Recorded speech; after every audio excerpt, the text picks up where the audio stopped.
আমি রাসূলুল্লাহ সাল্লাল্লাহু আলাইহি সাল্লামের একটি হাদিস পাঠ করেছি, ইদা সাররাতকা হাসানাতুকা ওয়া সাআতকা সাইয়্যাতুকা ফাআনতা মুমিন।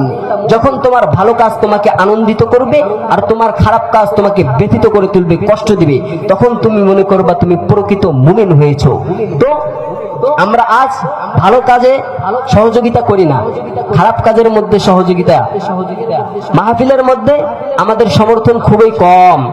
পারলে কোরআন হাদিস যারা বলে, যারা প্রচার করে, তাদের বিরুদ্ধাচরণ করি, তাদের বিরোধিতা করি।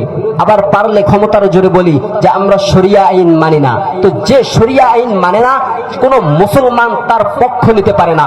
আল্লাহ তাআলা রব্বুল আলামিন সূরাতুল মুজাদালার মধ্যে ডাক দিয়া বলেছেন, লা তাজিদু কওমান ইউমিনুনা বিল্লাহি ওয়াল ইয়াউমিল আখির ইউআদুনা মান হাদ্দাল্লাহ ওয়া রাসূলুহু ওয়ালাউ কানু আবাআহুম আও আবনাআহুম আও ইখওয়ানাহুম আও আশীরাতাহুম। আল্লাহ তাআলা রব্বুল আলামিন বলে, যারা আখিরাতে বিশ্বাস করে, আল্লাহকে বিশ্বাস করে, তুমি তাদেরকে পাবা না যারা কোরআনের বিরুদ্ধাচরণ করে, রাসূলের বিরুদ্ধাচরণ করে, আল্লাহর বিরুদ্ধাচরণ করে, তাদের সাথে বন্ধু সুলভ আচরণ করতে পাবা না। কিন্তু আজ মুসলমান এতই নির্লজ্জ হয়ে গেছে যে প্রকাশ্যে বলে আমি শরিয়া আইন বিশ্বাসী করি না, তবুও ওর সঙ্গ দেয়। ও মুসলমান, যারা শরিয়া আইন মানে না, এই বাংলার জমিনে ৯৮% মুসলমানের জমিনে থেকে বলে, এই মুসলমানেরা কখনো এই কাফের মুশরিকের অনুগত্য করতে পারে না, মানতে পারে না। কথা বলেন ঠিক কিনা? বলেছে কি বলে নাই? বলছে যে শরিয়া আইন মানে না। তো যে শরিয়া আইন মানে না, সে তো সর্বপ্রথম মুসলিম নয়, সে খারেজ হয়ে কাফের বেঈমান মুশরিক হয়ে গেছে। ২ নাম্বার, যে বলেছে শরিয়া আইন মানে না, তার বউ আর বউ নেই, বউ তালাক হয়ে গেছে। এরপরে যদি বউয়ের সাথে বউ সুলভ আচরণ করে, তাহলে সে হচ্ছে জিনাকার। নারায়ে তাকবীর। শাহজামাল হুসাইন সিদ্দিকী সাহেবের আগমন, শাহজামাল হুসাইন সিদ্দিকী সাহেবের আগমন, শুভেচ্ছার স্বাগত, মাহফিলের পক্ষ হতে গোলাপ শুভেচ্ছা। তো যে যে হাদিসটা পড়েছি, ভালো কাজে সমর্থন করা, শুধু ভালো কাজ এটা বলে না, এটা নয় যে আমি দাড়ি টুপি রাখলাম, সুন্দর পোশাক পরলাম, মসজিদে সবসময় স্বপ্নের কাতারে দাঁড়ালাম, এতেই ভালো কাজ কিন্তু সীমাবদ্ধ নয়। আপনার গুরুত্বপূর্ণ সমর্থনটা একজন ভালো ব্যক্তিকে দেওয়াও একটা ভালো কাজ।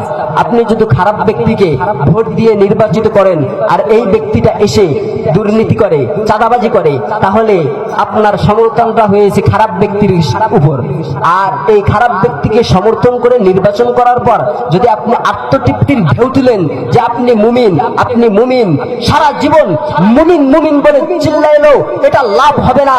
আপনি খারাপ ব্যক্তিকে সমর্থন করেছেন আর আত্মতৃপ্তির ঢেউ তুলেছেন, এর থেকে বুঝিয়েছেন যে আসলে আপনি মুমিন নয়। তাহলে খারাপ ব্যক্তিকে সমর্থন করা যাবে? যে ভালো ব্যক্তি তাকে সমর্থন করতে হবে, যে কোনো দলের হতে পারে, যেই ভালো তাকে সমর্থন করব, কোন খারাপ ব্যক্তিকে সমর্থন করব না। তো কবি বলেছেন, রহম আওয়ারদান বরবাদা সতমস্ত বরনে কা ওয়াফু করদান আয-যালিমা চুরাস বরদরবিশা। খারাপ লোকের উপর দয়া করা, ভালো লোকদের উপর জুলুম করার নামান্তর। আপনি খারাপ লোকটাকে যদি ভোট দিয়া নির্বাচিত করেন, এরা সংসদে যাবে, আপনার উপরে চাঁদাবাজি করবে, আপনার কাঁঠাল আপনার মাথার উপরে ভেঙে খাবে, আপনার বলার মতো কিছু থাকবে না। ছিল এতদিন 16 বছর আপনার কাঁঠাল আপনার মাথার উপর ভেঙে খেয়েছে, আপনার টাকা দিয়ে আপনার উপর জুলুম করেছে, এরপরও কিছু বলার ছিল না। সুতরাং এখন সুযোগ এসেছে এই সমস্ত দুর্নীতিবাজকে এদেশ থেকে খেদানোর সুযোগ। এখন ভালো লোকদেরকে সমর্থন করে এদেশ থেকে চাঁদাবাজ, দুর্নীতিবাজ, রংবাজদেরকে খেদাতে হবে। কথা বলেন ঠিক কিনা? ইসলাম প্রিয়, কোরআনওয়ালা, ধার্মিক লোকদেরকে নির্বাচিত করে সংসদ সদস্য বানাতে হবে, রাষ্ট্রীয় ক্ষমতায় বসাতে হবে। কথা বলেন ঠিক কিনা? তো আমরা কি মুমিন হতে চাই? যদি মুমিন হতে চাই তাহলে ভালো লোককে সমর্থন করতে হবে, ভালো কাজ করতে হবে। এই বলে আমার বক্তৃতা শেষ করছি। একটা শের পড়েছি, ওয়াক্তে বা লুৎফে গুই ওয়া মাদার উমর দেমি বাশা দেখে দরকামান কবুল আওয়ারি দিলে ওয়াক্তে বা কাহের গুই সদকু জায়নাবাত গাহদা চুনা বুকার ন্যায় দেখে হানজলি।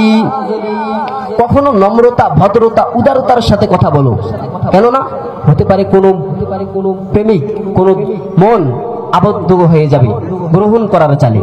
আবার কখনো কঠোরতার সাথে কথা বলো, কেননা কখনো কখনো একটি তিক্ত ফল দ্বারা এমন কাম হয়, হাজারো মিশ্রি ফল দ্বারা তেমন কামটা হয় না।